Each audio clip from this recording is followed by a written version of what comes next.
안녕하세요. 오늘도 사연 살롱을 찾아주셔서 감사합니다. 요즘처럼 날씨가 갑자기 추워질 무렵이면 이따금씩 떠오르는 사연이 있어요. 지금으로부터 몇 년 전, 평범한 회사원이었던 30대 중반 시절, 저는 직장 내 커플이었던 신랑과 막 결혼 준비를 시작했던 참이었어요. 신랑은 집안의 막내답지 않게 생각이 무척이나 진중한 데다가 듬직하기까지 한 청년이었죠. 하지만 저에게는 결혼 준비를 하는 내내 걱정거리 하나가 있었는데요. 그건 바로 시어머니와 신랑의 손위 삼형제였어요. 그리고 가난한 시어머니는 심한 생활고를 겪고 있는 반면에 잘난 삼형제는 상류층의 삶을 영위하고 있는 다소 묘한 시댁의 분위기였어요. 먼저 첫 번째 걱정에 대해서 얘기하자면 시어머니는 삼형제에게는 비싼 과외니 학원이니 뒷바라지하고 잘 가르쳐서 명문대까지 떡하니 졸업시켜 놓았으면서도 어쩌면 가장 마음 쓰일 늦둥이인 막내 신랑에게는 학원은커녕 대학 등록금 한 푼 지원해주지 않았다는 거예요. 그런 차별 대우 속에서도 신랑은 혼자 죽어라 공부한 끝에 명문대인 에스테에 당당히 합격했지만 결국 등록금 문제로 인해 전액 장학금이 지원되는 대학을 선택해야만 했고요. 그래서 저희 첫 번째 걱정은 시어머니가 자식 차별하는 어머니가 아닐까 하는 것이었어요. 다음으로 시형제들도 걱정이기는 마찬가지였죠. 사실 오히려 이쪽이 더 복잡한 문제였어요. 시어머니의 뒷바라지 덕분에 에스테를 졸업한 시형제들은 소위 사자 직업을 한 자리씩 꿰찬 사람들이었는데요. 그런 잘난 시형제들과 동서들은 평범한 직장인인 제 신랑을 대놓고 무시하기 일쑤였어요. 어렵게 자란 늦둥이 막내를 감싸지는 못할 망정 4년째 겨우 졸업한 무식한 놈 취급하지를 않나. 사자 직업을 갖지도 못한 집안의 수치라고 해대지를 않나.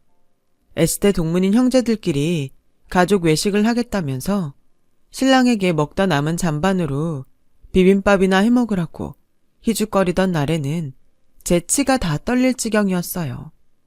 상황이 이러니 저의 두 번째 걱정은 당연히 시형제들의 인성 문제였죠. 그렇게 저는 걱정 속에서 상견례 날을 맞이하게 되었고 뜻밖에도 저와 친정 부모님 앞에 눈물로 고백하는 시어머니의 모습과 마주하게 되었어요. 걱정 많았지? 서운한 마음도 많았을 테고. 네? 형제들은 번듯하게 키운 것 같은데 막내인 내 신랑한테는 그러지 못한 이 시애미가 말이다. 솔직히 말씀드리자면 맞아요. 어머님이 아들 자식 편애하는 사람일까봐 혹시라도 그렇다면 앞으로 아내이자 며느리로서 어떻게 대처해야 하나 그런 고민이 컸죠. 막내 동생을 쭈그리 취급하는 시형제들의 모습도 조금 걱정이었고요. 조금 많이요. 미안하다, 미안해. 그게 다 내 업보란다. 내가 우리 막내를 그렇게 내몰고야 말았어. 업보라뇨? 지금이야 국민연금으로 근근히 먹고 사는 처지라지만 한때 우리 집안은 떵떵거리며 살고도 남을 만큼 큰 부잣집이었단다. 얘기는 가끔 들어서 알아요. 신랑 말로는 자기는 기억도 잘 안 나는 옛날 얘기라고 하더라고요. 그치. 우리 늦둥이가 국민학교 몇 학년 때던가? 암튼 그 무렵이었으니까는. 대체 무슨 일이 있었던 건데요? IMF가 터졌어. 그때까지만 해도 멀쩡히 살아있던 내 시아버지의 사업이 쫄딱 망해버렸단다. 아, 네. 이어지는 시어머니의 사연은 갑작스런 IMF 사태로 인해 사업에 실패한 시아버님은 충격으로 비명행사하셨고 하루아침에 과부가 되어버린 시어머니는 어마어마한 사업 빚까지 떠안고야 말았어요. 그 빚을 갚느라 막내 아들에게는 뒷바라지를 제대로 해줄 수가 없었대요. 또 그 바람에 시댁이 잘 나가던 시절에 성장한 삼형제들과 IMF 세대인 제 남편의 삶에 큰 차이가 발생하고야 말았고 그 차이가 쭉 이어져 잘난 삼형제들이 제 남편을 무시하면서 살게 되었다더라고요. 그렇게 모든 사연을 털어놓은 시어머니는 저의 손을 꼭 잡아주며 연신 사과했어요. 막내를 다른 형제만큼 가르치지 못했다는 거, 막내가 다른 형제들만큼 부유한 삶을 살지 못하고 있다는 거, 그게 내 평생의 한이고 막내를 향한 미안함이란다. 어머님, 차라리 거기서 끝났으면 조금이나마 나았을 것을. 이를 어쩌니 내 업보를 너에게까지 떠안겨주게 생겼는데 그래서 시애미랍시고 앉아있는 내 모습이 너에게 너무 죄스럽고 염치가 없구나. 어머님, 전 괜찮습니다. 힘들었던 사정도 전부 다 이해하고요. 저는 시어머니를 향한 걱정을 접었어요. IMF 때 무너진 집안이 한둘도 아니고 돈 때문에 결심한 결혼도 아니었던 데다가 신랑에게 뒷바라지를 해야 할 시기에 경제적 어려움이 닥쳐왔던 사정이 너무나 분명했고 그런 사실을 숨기지 않고 고백하는 시어머니의 인품을 보아하니 집안이 망하지 않았더라면 신랑에게도 형제들과 똑같은 뒷바라지를 베풀었을 분일 테니까요. 그래서 저는 시어머니의 인품 딱 하나만 믿고 결혼을 다시금 결심하게 되었어요. 잘난 척 유세나 떨어대는 시형제들의 무시와 차별 속에서 신랑을 제 손으로 반드시 지켜주겠다는 다짐과 함께요. 그렇게 결혼에 꼴이 난 바로 직후부터 저는 그 다짐을 지키기 위해 시형제들과 맞서기 시작했어요. 매번 이런 식이었죠. 저기요, 셋째 아주버님, 듣자 하니 말이 너무 지나치네요. 뭐요? 사실이 그렇잖아요. 못 배운 혈육 집 밖에 내놓기 쪽팔리다뇨. 행여라도 어디 가서 한 식구라는 소리 하고 다니지 말라뇨. 생판 남한테 하는 소리라고 해도 욕을 바가지로 얻어먹을 판에 그게 지금 막내 동생한테 할 소리냐고요. 그러는 재수씨는 주제 넘는다는 생각은 안 드는 모양이죠? 왜 남의 집 일에 함부로 간섭하고 그럽니까? 남의 집 일이 아니니까 이러죠. 제 남편 일이고 저도 엄연히 이 집 식구니까 이러죠. 그리고 큰아주버님하고 둘째 아주버님도 사람이 그러면 안 되는 거예요. 손윗사람이면 손윗사람답게 중재하고 말리지는 못할 망정. 이게 뭐냐고요. 매번 제일 먼저 나서서 막내 무시나 해대지를 않나. 집안의 험하고 굳은 일은 모조리 다 떠넘기려고 들려고 하질 않나. 물론 시형제들도 가만히 듣고만 있지는 않았죠. 형님들도 갈수록 극성맞아졌고요. 하지만 저에게는 세상 든든한 신랑과 시어머니가 있었어요. 시댁 식구들로부터 늘 저를 지켜주었거든요. 내 그동안 자식 버릇없이 잘못 키운 죄인 입장이라 모두 내 부덕을 탓하며 참아왔다만 앞으로 할 말은 하고 살아야겠구나. 재수씨도 모자라서 엄마까지 왜 이래? 집안 꼴 잘 돌아간다 아주. 그래 이놈아, 집안 꼴 잘 돌아간다 아주. 형이라는 놈이 한참 어린 동생을 이끌어줘야지. 그저 입만 열었다 하면 흠이나 잡아대고 괴롭히기나 해대고 새아가 말 틀린 거 하나도 없어. 세상 그렇게 살면 못 쓰는 거야 이놈들아. 내 생각도 마찬가지야 형. 나 무시하는 것도 모자라서 우리 와이프한테까지 핏대 세우는 걸 당하고 있을 만큼 내가 바보로 보였어? 그랬다면 착각이야. 분명하게 말하는데 다시는 나 무시하지 마. 내 와이프까지 무시할 생각은 더더욱 꿈도 꾸지 말고. 이처럼 저희 부부와 시어머니는 아주 죽이 잘 맞는 콤비였어요. 덕분에 시형제들의 기세는 하루가 다르게 꺾여나가기 시작했죠. 하지만 아주 갑작스러운 사건이 있었어요. 저에게는 세상 둘도 없이 의지가 되어주었던 시어머니가 쓰러지더니 사실상 반신불수가 되어 돌아왔거든요. 대대로 시어머니 쪽 집안 가족 병력이었던 중풍 때문이라고 했죠. 말이 어눌해진 시어머니는 짧은 의사소통 한마디조차 쉽게 할 수 없게 되었고 화장실조차 혼자서는 다니기 힘들게 되고야 말았어요. 그런 시어머니를 두고 주변에서는 잘 키운 사자 직업 삼형제 덕분에 큰 걱정 없겠다고들 했지만 정작 시어머니의 뒷바라지를 독차지하며 자란 잘난 삼형제들은 병수발을 들려고 하지 않았어요. 심지어 자기들끼리 떠들어댄다는 말이 글쎄. 에이씨, 이럴 줄 알았으면 엄마 정정할 때 치료비라도 얼마 받아놓을 걸 그랬어. 왜, 네가 엄마 병수발이라도 들게? 집안 말아먹은 노친네 돈이 있어봤자 뭐 얼마나 있다고. 작은 형은 무슨 말을 그렇게 험하게 해? 병수발이라니. 당장 내 코가 석잔데. 작은 형이랑 큰 형도 뭐 그닥 안심할 입장은 아니거든? 중풍이 엄마 쪽 집안 병력이면 급히 물려받은 우리도 위험하다는 얘기잖아. 그게 그렇게 되나? 암튼 놓치네. 이래저래 자식들 발목이나 잡아대고 말이야. 이런 대화를 듣고 있자니 저희 부부는 그야말로 속이 썩어 문드러질 지경이었죠. 저희는 가만히 듣고만 있었냐고요? 물론 핏대를 세워가며 따졌죠. 저희 부부가 목이 다 쉬어버릴 만큼 따진 덕분에 시어머니의 병수발을 위한 대책 마련을 시작할 수가 있었어요.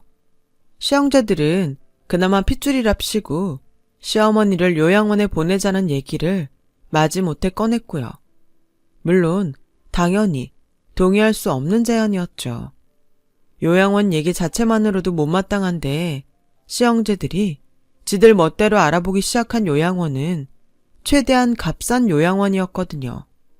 설상가상 이번에는 형님들이 들고 일어났어요. 세상이 뒤집혀도 시어머니를 자기들 집에는 모실 수 없다고 결사 반대하는 주제에 요양원 비용을 형제들끼리 나누어 내는 것조차 아깝다면서요.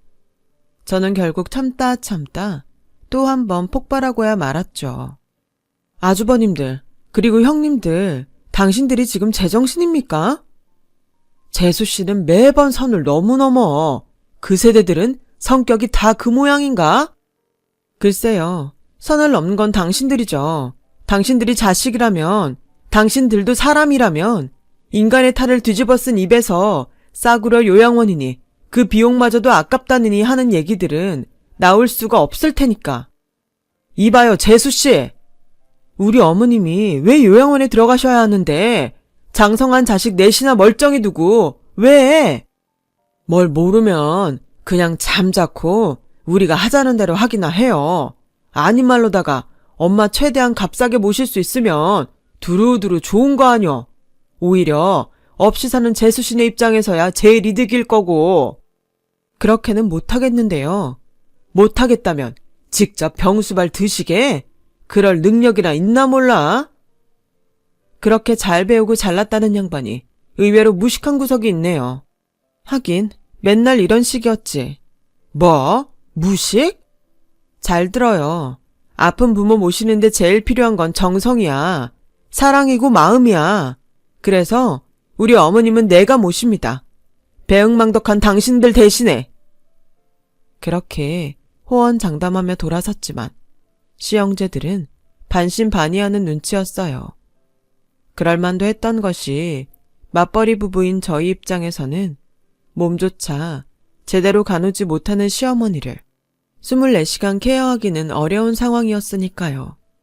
저는 흔쾌히 사직서를 내면서까지 신혼집으로 시어머니를 모셔왔어요. 시어머니가 행여라도 저에게 작은 미안함이라도 품지 않도록 거짓말도 쳐가면서요. 어머님 때문 아니에요. 정말 저희 결혼한 지 벌써 꽤 됐는데 아직 아이가 없어서 사직서 낸 거예요. 여유를 가지고 몸 관리도 해가면서 임신 준비도 하고 육아 공부도 하고 뭐 그럴 겸 해서요. 그러니까 절대 미안하지 마세요. 아셨죠? 그럼에도 어머님이 중풍으로 인해 삐뚤빼뚤한 글씨로 고맙다. 언젠가는 복으로 돌아올 일 있을 거야. 하는 편지를 적어 저희 부부에게 건넬 때면 저는 늘 한결같이 대답했어요. 저희가 어머님 자식이잖아요. 아들이고 딸이잖아요. 어머님이 신랑을 낳아준 것만으로도 충분히 복받았어요. 진심으로. 그로부터 몇 년 뒤 어느덧 30대 후반에 접어든 제가 임신에 성공하고 또 출산을 앞둔 만삭이 되었을 무렵 그동안 연락 한 번 없던 시형제들이 곧 태어날 조카 소식을 듣고 찾아왔어요. 시형제들은 애 낳고 키우고 하려면 힘들 거라면서 대뜸 시어머니를 자신들이 모셔가겠다는 제안을 걸어오더라고요. 하지만 저희 부부는 완강하게 반대했어요.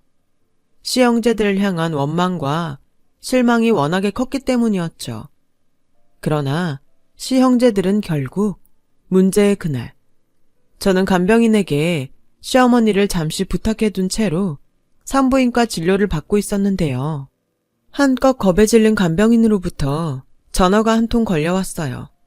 시형제들이 제가 병원에 있는 틈을 타서 시어머니를 차에 태우고 있다는 전화였죠. 순간 아차 싶었던 저는 일단 간병인에게 택시를 타고 시형제들의 차를 따라가 달라고 부탁했고 신랑과 함께 간병인이 불러주는 주소로 급히 향했어요. 마침내 시형제들이 시어머니를 데리고 갔다는 그곳의 정체가 눈앞에 펼쳐지는 순간 저희 부부는 아무런 말도 하지 못했어요. 대체 어떤 말과 단어를 가져다 쓰면 그 심경을 반이라도 담아낼 수 있을지 도저히 생각이 나지 않았거든요. 그곳은 오래지 않아 세상을 떠날 사람들이 여생을 정리하는 호스피스 병원이었어요. 저희 부부는 시형제들이 시어머니를 금방 죽을 사람 취급했다는 사실에 격분했고 그들과 몸싸움까지 벌여가며 시어머니를 구해 신혼집으로 다시 모셨어요. 안정을 되찾은 시어머니가 깊게 잠든 것을 확인하고 나서야 시형제들에게 쳐들어갔죠. 그런데 시형제들은 변호사들을 각자 하나씩 낀 채로 무언가 심각하게 얘기를 나누고 있더라고요. 변호사는 왜요? 그렇게 겁이 났어요? 우리가 고소라도 할까봐? 근데 어째? 우린 당신들 고소할 생각 없는데. 고소는 사람한테 하는 거지. 당신들 같은 짐승한테는 아무짝에도 소용없을 테니까. 못 배운 티 그만 내고 이리 와서 좀 앉죠. 나중에 서운하다는 소리 안 하려면. 더 서운할 게 남았나요? 짠맛 쓴맛 결국에는 막장까지 다 보여줘 놓고? 차라리 솔직해집시다. 재수씨가 우리보다 먼저 알고 엄마 모셔갔던 거 아냐? 우리 지금 한국말로 얘기하는 거 맞나요? 왜 이렇게 얘기가 안 통해? 제가 당신들보다 대체 뭘 먼저 알았다는 건데요? 재수씨가 똥오줌 치워가면서 그 험한 중풍 병수발 들었던 이유, 유산. 사람을 업신여기는 것도 유분수지. 내가 어머니 모셔가면서 충분히 말했죠. 자식된 도리로 모셔가는 거라고. 근데 뭐? 유산? 끼워 넣을 걸 끼워 넣어야지. 아님 말고요. 우리 재수씨랑 막내가 부모 직접 모신 자식한테 더 큰 지분을 배당하게 되어 있는 법 때문에 데려다 모신 줄 알았지. 아닙니다. 아니니까 다시는 상속 얘기 꺼내지도 말고 어머님 앞에 나타나지도 말아요. 진심 확실해요? 그 마음 절대 안 변하고 끝까지 책임질 수 있냐고요? 당연히 책임져야죠. 하지만 한 번만 더 이런 말도 안 되는 짓거리 벌이면 그땐 진짜 가만 안 있어요. 알았어요? 그렇게 한바탕 접근 금지 경고를 던지고 집으로 돌아온 다음에서야 황당함이 밀려 들어오더라고요. 난데없는 유산지분 분할 타령이라니. 시아버님의 사업빚을 갚느라 온갖 고생을 다했던 시어머니가 재산을 모았으면 얼마나 모았고 숨기면 또 얼마나 숨겨뒀다고 저러는 건지 저희 부부로서는 좀처럼 이해할 수 없는 일이었죠. 그런 와중에 다행이었던 건 경고가 제대로 먹혀든 모양이라는 점이었어요. 시형제들이 한동안 잠잠했거든요. 그해 겨울 만삭이던 제가 아들을 낳던 날 사랑스러운 손주의 새끼손가락을 조심조심 맞잡으며 첫인사를 나눈 시어머니는 숨을 거두었어요. 저희 부부와 손주가 지켜보는 가운데 아주 평온한 미소로요. 그런데 시어머니가 위독하다는 소식을 아무리 전해봤자 코빼기 한 번을 비추질 않던 시형제들이 장례식장이 다 차려지고 나서야 뻔뻔한 얼굴을 들이밀며 나타났어요. 그것도 각자 변호사 한 사람씩을 또 옆에 낀 채로 말이에요. 그런 시형제들은 명색이 상주라는 작자들이 장례를 모시기는커녕 밤낮으로 유산 지분 싸움만 벌여댔어요. 조문객들이 자신들을 향해 호로자식이라며 혀를 끌끌 차거나 말거나 싸움은 그치질 않았죠.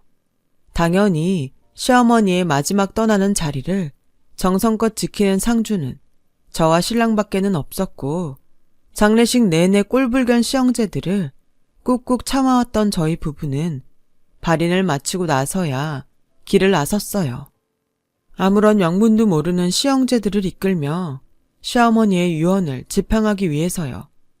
저희 부부가 형제들을 이끌고 도착한 곳은 어느 은행의 금고였고, 저는 시어머니가 임종 직전에 남긴 마지막 말을 모두에게 전했어요. 내 평생 못다 갚은 빚이 아직 많이 남아있단다. 그 빚을 청산하는 것이 내 마지막 소원이니 너희 막내 내외가 마무리를 지어주렴. 빚이요? 재산이 아니라? 네, 분명 빚이라고 하셨어요. 뭐 헷갈린 건 아니고요. 받을 돈이 있다는 말을 잘못 이해했다던가. 못다 갚은 빚이라고요. 갚지 못한 빚, 부채, 채무. 그러자 시형제들은 들었던 거랑은 얘기가 다르지 않냐며 저들끼리 싸워대기 시작했어요.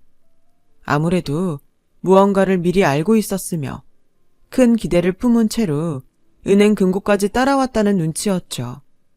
저는 아무 관심 없었어요. 머릿속에 딱 한 가지 생각만 가득했거든요. 제가 어머님이 남긴 빚 전부 세상 딱 하나 남은 자식인 저랑 신랑이 갚아 나가겠다고요. 왜 그렇게까지?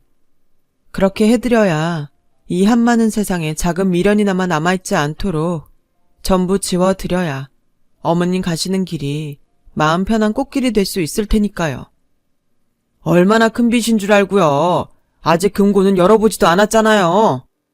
상관없어요. 저는 어머님 믿습니다. 저희가 할 수 있는 만큼일 거예요. 굳게 결심한 저는 금고를 열어 젖혔어요. 아니나 다를까 종이장 한 무더기가 들어있더라고요. 그 서류들이 차용증이나 채권 서류라고 생각한 시형제들이 슬금슬금 뒷걸음질 치는 사이 서류들을 찬찬히 훑어보던 저는 소스라치게 놀라고야 말았어요. 빚과 관련된 서류들이 아니라 작게는 100만 원부터 크게는 억대를 호가하는 주식 증권들이었거든요. 이에 시형제들은 언제 뒷걸음질 쳤냐는 듯 반색하며 금고를 향해 달려들었어요. 그리고 우리가 들었던 엄마 얘기가 전부 사실이었다며 만세를 불러대는 시형제들을 통해 그동안 유산 어쩌고 했던 이해 불가능한 행동들의 이유가 드디어 밝혀졌죠. 시형제들이 풍문으로 접했다는 시어머니에 대한 소문은 이랬어요. 시어머니는 저와 신랑이 결혼하던 무렵부터 쌈짓돈으로 아름아름 주식 재테크를 시작했었는데 중풍으로 쓰러지던 즈음부터 눈에 띄게 상한가를 달리기 시작하더니 상한가 퍼레이드는 시어머니의 병수발을 들던 제가 만삭이 되던 시점까지 쭉 이어졌고 그 주식 채권이 수십억 대에 이른다는 이야기였죠. 그랬던 거였어요.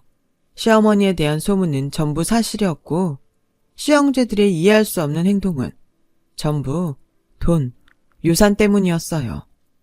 중풍 병수발을 해왔던 저희 부부가 행여 한 푼이라도 더 가져갈까 질투한 나머지 시어머니를 무단으로 데리고 가버렸고 그래놓고는 정작 병수발 들 자신은 없어서 시어머니를 호스피스 병동에 처박아 둔 채로 희희낙낙 유산 싸움이나 벌이고 있었던 거죠. 모든 내막을 알게 된 저희 부부는 시형제들을 향한 환멸에 치를 떨었지만 그러거나 말거나 시형제들은 또 각자의 변호사들에게 빨리 와달라며 전화를 돌리느라 바쁘더라고요. 시어머니가 갑자기 위독해졌던 탓에 별 다른 유언장을 남기지 못했고 유산 따위에는 욕심조차 없었기에 변호사니 뭐니 준비도 못한 저희 부부에게 불리했던 상황이었죠. 바로 그때 주식증권들 속에서 무언가를 발견한 제가 소리쳤어요. 잠깐만요. 이거 어머님 친필 편지예요. 확실해요? 엄마 친필 편지 확실하냐고 재수씨. 맞아요. 중풍 때문에 삐뚤빼뚤해진 글씨체. 어머님 확실해요. 그걸 우리더러 믿으라고요? 설마 지금 이거 다 짜고 치는 고스톱 아니야 이거? 그럼 은행을 믿던가요. 어머님의 금고라는 보증보다 더 확실한 증거는 없을 테니까. 그러자 은행 직원이 어머님의 금고가 맞다는 사실을 분명하게 확인시켜 주었고, 저는 어머님의 편지를 또박또박 읽어 나가기 시작했어요. 우리 착한 막내 내외 듣거라. 내 평생 미처 다 갚지 못하고 떠나는 빚이 있으니 너희가 대신 마무리 지어주려무나. 첫 번째 빚은 늦둥이 막내 아들을 제대로 가르치지 못했다는 마음의 빚이란다. 다른 형제들처럼 뒷바라지를 해주지 못해 지금껏 무시당하며 살게 만들었던 업보란다. 그러니 내 유산의 절반으로 막내 아들을 향한 빚을 갚는다. 두 번째 빚은 회사에 사표까지 내가며 병수발을 들어주었던 막내 며느리, 친딸이나 진배 없는 너를 향한 고마움이다. 유산의 남은 절반으로 그 고마움을 갚는다. 닥치라니까. 적혀있는 그대로 읽는 거 맞아? 왜 우리 삼형제 얘기는 하나도 안 나오냐고. 정 못 믿겠으면 당신네들이 직접 읽어보던가요. 마침 씨형제들이 연락했던 변호사들이 헐레벌떡 도착했고, 그중 대표 변호사 하나가 시어머니의 편지를 넘겨받아 마저 읽게 되었어요. 너희가 이 편지를 읽는다는 건 내 삶이 다했다는 것이겠지. 순리인이 너무 슬퍼 말고 떠나는 길에서야 편지를 공개한다며 서운해 말거라. 형제놈들로부터 너희를 지키고자 죽은 뒤에야 이 이야기를 전할 수밖에 없었어. 살아 생전에 유언장을 공표하면 내용을 고쳐놓으라는 성화에 나와 막내 내외가 모진 고생을 했을 테니 말이다. 더불어 한창 경황 없을 막내 내외를 위해 공증까지 맞춰두었으니 너희 금수만도 못한 형제들은 10원 한 잔 눈독 들이지 말고 썩 물러가거라. 평생 반성하며 살아. 내 저승에서도 똑똑히 지켜볼 거니까. 시어머니의 편지는 동시에 유서인 셈이었어요. 글귀의 내용대로 유일한 유언장임을 증명하는 공증서류가 발견되었으니까요. 이에 변호사들마저 시형제들에게 고개를 내저으며 저희 부부가 상속을 포기하지 않는 한 그들에게 돌아갈 재산은 없다는 사실을 전했고, 잠시 고민하던 저는 마침내 대답했어요. 정말 유산 욕심 같은 건 전혀 없었어요. 금고를 열던 그 순간까지 단 한 번도. 지금도 마찬가지예요. 하지만 어머님이 아주버님들을 자식 취급 안 하기로 했으니 당신들은 권리 없어요. 어머님에게는 오직 저와 신랑만이 세상 유일한 자식이었으니 마지막 떠나는 마음 감사하게 받겠습니다. 그렇게 지금 수십억 유산을 상속받은 저희 부부는 이전과 다름없는 삶을 살고 있어요. 남편은 여전히 직장을 다녀요. 큰 부자가 되었음에도 겸손함과 성실함을 잃지 않았죠. 저는 육아를 하는 한편으로 요양병원에 봉사활동을 다니고 있어요. 요양병원의 어르신들이 저를 두고 글쎄 천사라네요. 그만큼 열심히 해왔고 이쁨도 받는다는 뜻이겠죠. 애석하게도 금수만도 못한 시형제들은 여전히 사자 직업 덕분에 잘 먹고 잘 살아요. 그렇다고 해서 너무 억울하게 생각하지 않으려고요. 그 자식들도 시형제들을 꼭 빼닮았는지 부모를 공경하기는커녕 돈으로밖에 안 보거든요. 부모가 할머니를 어떻게 대했는지 뻔히 보고 자랐으니 아주 당연한 일이겠죠. 그래서 시형제들의 삶은 결국 실패해버린 것과 다름없는 것 같아요. 훗날 시형제들이 늙고 병들었을 때 자식들로부터 어떤 대접을 받을지가 아주 훤하니까요. 항상 좋은 마음으로 바르게 삶을 살아가 보려 합니다. 그들과는 반대로 우리 아들은 사람같이 따뜻하게 자라지 않을까요? 긴 이야기 들어주셔서 감사해요. 항상 건강하시고 하고자 하시는 일 모두 이루시길 바랍니다. 여러분, 사연 댓글에 응원과 현명한 조언 부탁드려요. 좋아요와 구독은 저에게 큰 힘이 됩니다. 오늘도 좋은 일 가득하세요.